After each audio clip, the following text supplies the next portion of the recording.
गिबियावनो आंनि खुलुमनायखौ जासिहरबाय। आसा खालामो गासैबो मोजाङैनो दं। आंबो इसोरनि अननायाव मोजाङैनो दं।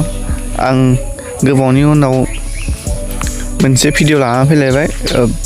बे भिडिअआनो जाबाय मोनसे YBUI नि मोनसे आपडेट लानानै फैदों आं दिनै।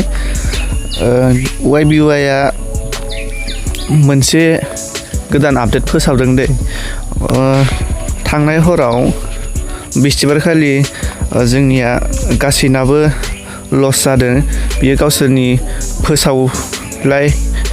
गावसोरनि सोलाय सोल' फोसावनायनि थाखायनो जोङो लसखौ जानांगौ गोनां जादों होननानै गावसोरनो फोसावदों।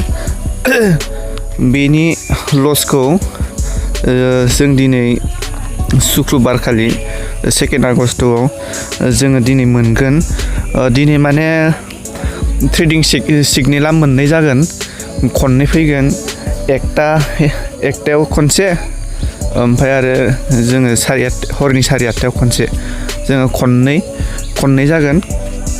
ट्रेडिं सिगनेला दिनै खननै जागोन। फार्स्ट ट्रेडिं सिगनेला जागोन 1टानिफ्राय 4टासिम, आरो सेकेन्ड ट्रेडिं सिगनेला जागोन बै जों हराव थुबाय थानाया 8:30निफ्राय 10:30टासिम। आरो बुंबावदों दे बिसोरो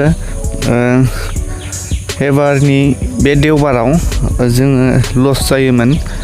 बे देवबाराव जों लसखौ जानाय नङा।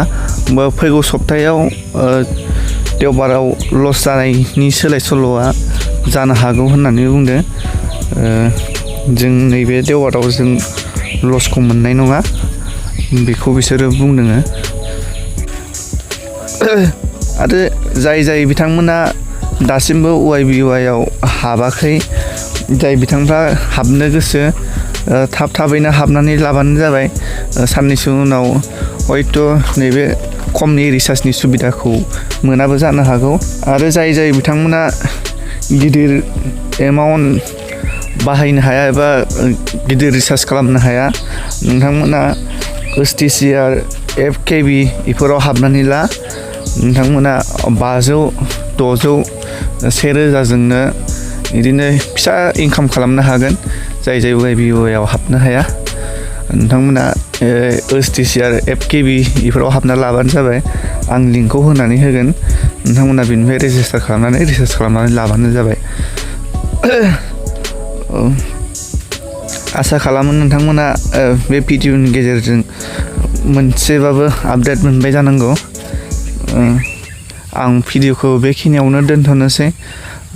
नोंथांमोना आंनि बे भिडिअखौ मोजां मोनदोंबा लाइक, कमेन्ट आरो चेनेलखौ साबस्क्राइब खालामबानो जाबाय। गोजोन्थों, बाय बाय।